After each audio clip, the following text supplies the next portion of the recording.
Another overseas Filipino worker has tested positive for the coronavirus, even after having been vaccinated against it prior to arrival in Cebu. Health officials will now conduct an antibody test to determine the level of immunity of the OFW. Shari Coronel reports.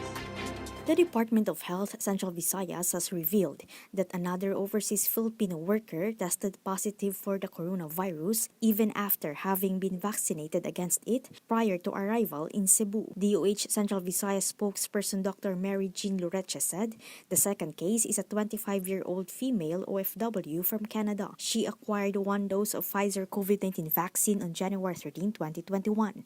Loreche said the individual arrived in Cebu on February 9. She underwent the mandatory quarantine and was swabbed on the 5th day of her arrival. The result came out positive. Loreche said the agency will be conducting an antibody test on her to determine the level of her immunity.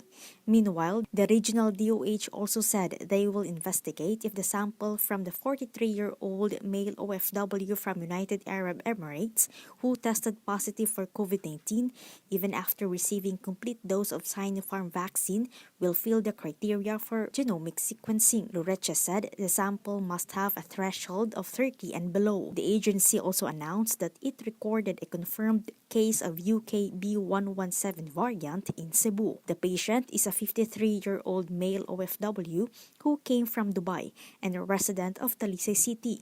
Loreche said his COVID test was conducted on January 17 in Manila. The result came out on January 19. He was quarantined in Tarlac. He arrived in Cebu on February 7 and went home to Talisay City. The agency clarified that the patient completed all the mandatory quarantine before he went home.